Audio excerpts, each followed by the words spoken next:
Hello hi आदाब और सत श्री अकाल। एक बार फिर से आ गया हूँ आप लोगों के बीच। मैं आपका हमराज आरजे अभिनव 90.4 मेगाहर्ट्ज कम्युनिटी रेडियो ज्ञानवाणी यानी कि ज्ञान की वाणी पर, और दोबारा से लेकर आया हूँ आप लोगों के पास कैंपस कनेक्ट और बुक डू इट एनीवे का अगला पार्ट, जो कि आप लोगों को सिखाएगा आगे बढ़ने के लिए एक और गुण और इजाफा करेगा आपकी क्वालिटीज़ में। कंफर्ट जोन तोड़ें, थानेदार बने। क्या मतलब है इसका? शुरुआत करता हूँ। एक आदमी के घर के बाहर रोज सुबह एक कुत्ता रोता था। इस वजह से वो आदमी काफ़ी परेशान था। एक दिन उसने पड़ोसी से पूछा, मैं अक्सर इस कुत्ते को सुबह सुबह रोते देखता हूँ, ये क्यों रोता है? पड़ोसी ने जवाब दिया, ये कुत्ता जहाँ बैठा है वहाँ एक कील है जो उसे चुभती है, इसलिए ये रोता है। वो आदमी बोला, कील इतनी चुभती है तो वहाँ से उठ क्यों नहीं जाता? पड़ोसी ने जवाब दिया, शायद इतनी नहीं चुभ रही कि उठने का कष्ट करे। जी हाँ, इंसान भी अपने कंफर्ट जोन से इतना चिपका होता है कि तकलीफ सहकर भी उसे छोड़ना नहीं चाहता है और कुछ अलग या नया करना नहीं चाहता है, और वो उसे करने लगता है। उसका एक कारण ये भी है कि ये शारीरिक और मानसिक तौर पर अपनी आराम सीमा से इतना जुड़ा होता है कि इससे बाहर आना जाना उसे अच्छा नहीं लगता, और वो इसके लिए कोई ना कोई बहाने देने लगता है। जैसे कुछ लोग ऑफिस से आकर केवल टीवी देखकर अपना समय बिताना चाहते हैं। ऐसे में अगर उन्हें कुछ अधिक काम के लिए ऑफिस में रुकने को कहा जाए या घर में कुछ एक्स्ट्रा काम करने के लिए कहा जाए तो वो कुछ ना कुछ बहाने बना देते हैं। जैसे कि बच्चों के एग्ज़ाम हैं, उन्हें पढ़ाना है, घर पर कुछ मेहमान आने वाले हैं, डॉक्टर की अपॉइंटमेंट है, मेरी कॉल आने वाली है आदि कहकर वह काम से पीछा छुड़ा लेते हैं। चिंटू और मोनू गहरे दोस्त थे। मोनू शरीर से मोटा था, इसलिए ज़्यादा खेलकूद में भाग नहीं लेता था और ना ही किसी और एक्टिविटी में अपनी रुचि रखता था। वो हमेशा अपने कंफर्ट जोन में ही खुश रहता था। इसके विपरीत चिंटू हर काम में बढ़ चढ़कर भाग लेता था और मोनू को भी आने के लिए कहता था। लेकिन मोनू बैठा बैठा सबको देखता और कमेंट्री करता रहता। उसके दोस्तों ने काफ़ी कोशिश की कि वो भी उनके साथ आकर खेले या किसी अन्य कार्य में भी रुचि दिखाए, लेकिन विफल रहे। वे सब उसे काउच पोटैटो बुलाते थे, लेकिन इससे भी उसे कोई फर्क नहीं पड़ता। वो अपने में ही मस्त रहता। दो आलसी कंबल ओढ़कर सो रहे थे। तभी एक चोर आया और कंबल लेकर भाग गया। पहला आलसी पड़े पड़े बोला, पकड़ो पकड़ो। दूसरा बोला, रहने दो, जब तकिया लेने आएगा तब पकड़ लेंगे। कहीं ऐसा तो नहीं है कि आप भी ऐसे लोगों की गिनती में आते हैं जिन्हें लोग निठल्ला, कामचोर, निकम्मा, आलसी, डम्बो, पोटैटो, शेख चिल्ली जैसे नामों से संबोधित करते हैं? या सच में आप कुछ करना चाहते हैं मगर वो सब सिर्फ आपके विचारों तक ही सीमित रहता है? क्या आपका मन भी कई सारे बहाने सामने लाकर उस कार्य को करने में बाधा निर्माण करता है? क्या उस कार्य को प्रत्यक्ष रूप से लाने में आप कठिनाई महसूस करते हैं? जैसे कुछ लोग नई नौकरी करना चाहते हैं या कोई नया व्यापार शुरू करना चाहते हैं, परंतु नई जिम्मेदारी लेने के लिए तैयार नहीं होते या किसी तरह का रिस्क लेते हुए डरते हैं। कुछ लोग अपने खान पान पर नियंत्रण लाना तथा योग्य आहार का अपने भोजन में समावेश करना चाहते हैं। कुछ लोग कोई कला, गुण या स्किल आत्मसात करना चाहते हैं जिससे उनके कार्य क्षेत्र में वे अगले स्तर पर जा पाएं। कुछ लोग सुबह जल्दी उठकर ध्यान शुरू करना चाहते हैं तो कुछ लोग कोई पुस्तक पढ़ना चाहते हैं, लेकिन वे इसके बारे में केवल मन में ही सोचते रहते हैं। यदि आप मन की बहानेबाजी से थक गए हैं या उससे ऊपर उठकर कार्य को अंजाम तक ले जाना चाहते हैं तो इसकी एक बेहतरीन तकनीक है, डिसाइड एंड डू। जो हम करना चाहते हैं वो करने का पक्का निर्णय लेना, ठान लेना, उस काम को करने की योजना बनाना और अपने कंफर्ट जोन से बाहर निकलकर वो काम कर डालना। इसे कहेंगे थानेदार बनना और अपने कंफर्ट जोन से बाहर आना। कैसे? आइए एक कहानी से समझते हैं। रामगढ़ के राजा सत्येंद्र को उनके जन्मदिवस पर किसी ने बाज के 2 बच्चे भेंट किए थे। उन्हें देखकर राजा बड़े पसंद हुए और उनकी देखभाल के लिए एक रखवाला नियुक्त कर दिया। कुछ महीने बाद वो उन बच्चों को देखने गए। दोनों बच्चे अब बड़े हो चुके थे और उड़ान भरने के लिए तैयार थे। राजा बहुत खुश हुआ और उसने रखवाले से उन बच्चों को उड़ने का इशारा देने के लिए कहा। रखवाले के इशारे से दोनों बच्चों ने अपने विशाल पंख फैलाकर उड़ान भरी, लेकिन ये क्या, एक बाज खूब ऊंचाई पर चला गया और दूसरा थोड़ा सा उड़ाई था कि वापस आकर एक पेड़ पर बैठ गया। रखवाला उसे बार बार इशारा करता रहा मगर बाज वापस उसी शाखा पर आकर बैठ जाता। राजा को बड़ी हैरानी हुई। उसने रखवाले से पूछा, दोनों बच्चे साथ साथ बड़े हुए हैं, फिर भी एक इतनी ऊंचाई पर चला जाता है और दूसरा वापस आकर उसी पेड़ पर बैठ जाता है, ऐसा क्यों? रखवाले ने बताया कि वो भी समझ नहीं पा रहा कि ऐसा क्यों होता है। राजा ने ये समस्या सुलझाकर इनाम देने की घोषणा करवाई। कई बुद्धिमान और ज्ञानी लोग उस राज्य में आए और अपने तजुर्बे से समस्या को दूर करने की कोशिश करने लगे, पर सफल नहीं हुए। एक दिन राजा ने देखा कि दोनों बाज ऊपर आसमान में काफी ऊंचाई पर उड़ रहे हैं। खुशी से उसने रखवाले से पूछा, ये कमाल किसने किया? रखवाले ने बताया कि गांव के एक किसान ने आकर उस पेड़ की शाखा को काट दिया। बस तब से दूसरा बाज भी ऊपर उड़ने लगा। राजा ने उस किसान को बुलवाया और उसे इनाम की राशि देते हुए पूछा, तुम्हें उस शाखा को काटने का विचार कैसे आया, जो कार्य राज्य के बड़े बड़े बुद्धिमान लोग भी नहीं कर पाए? तब किसान ने जवाब दिया, महाराज, मैं एक साधारण किसान हूँ, मेरे पास ज़्यादा ज्ञान नहीं है, मैंने तो बस वो पेड़ की टहनी ही काट दी। अब जब कोई टहनी रही ही नहीं तो उसके पास उड़ने के अलावा कोई रास्ता ही नहीं बचा। इस तरह राजा सत्येंद्र भी खुश हुए और किसान को भी इनाम मिला। हम भी कई बार उस बाज की तरह अपने कंफर्ट जोन में रहना पसंद करते हैं और अपनी क्षमताओं को पूर्ण विकसित होने का मौका ही नहीं देते।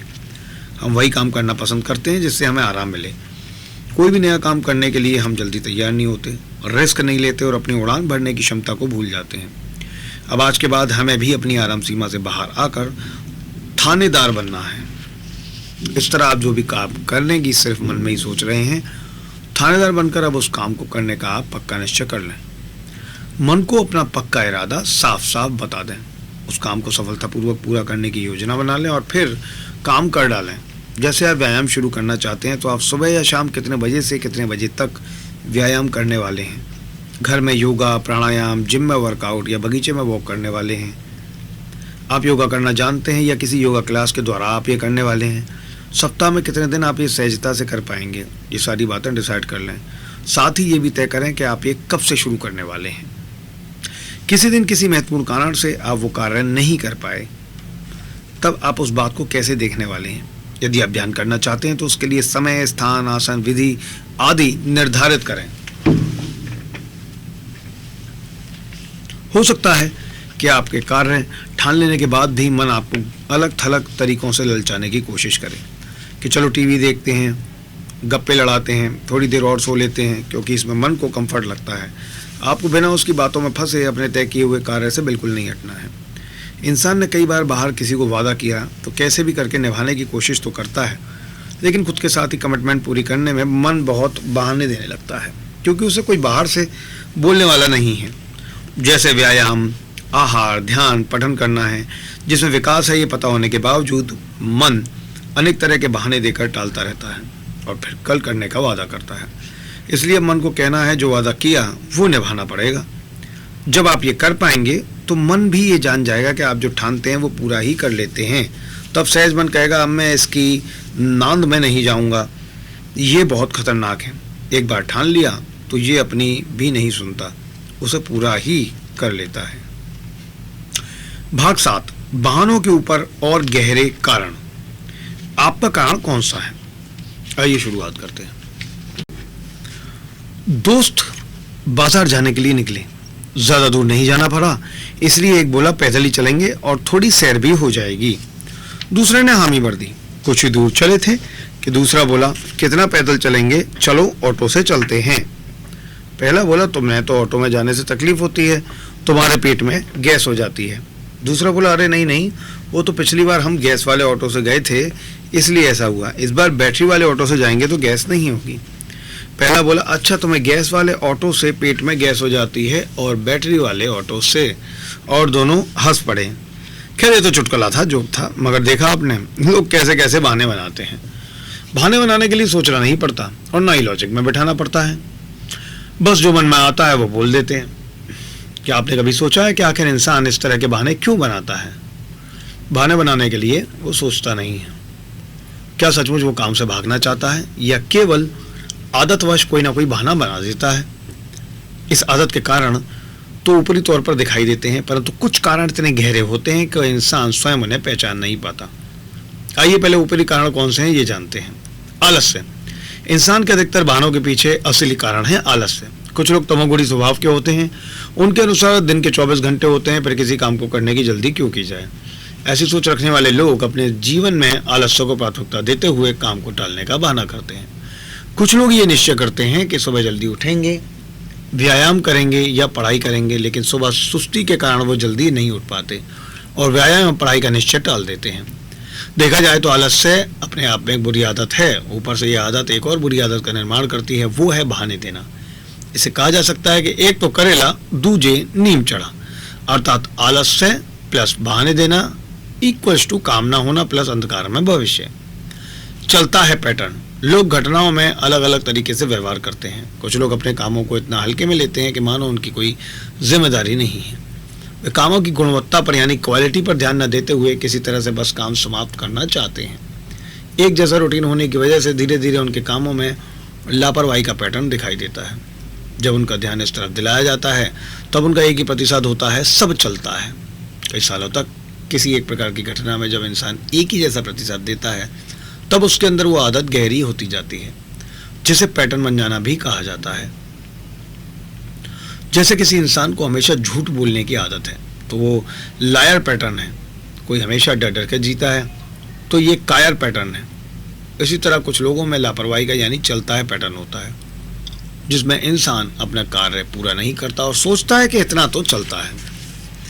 ऐसे लोग अपने काम के प्रति निष्ठा प्रेम नहीं रखते। इस वजह से उनके काम हमेशा अधूरे रहते हैं और जब उन्हें काम ना करने का कारण पूछा जाता है तब वो कोई ना कोई बहाना बनाते हैं। इस तरह लापरवाही यानी चलता है पैटर्न की वजह से वो बहाने देने का एक नया पैटर्न बना लेते हैं।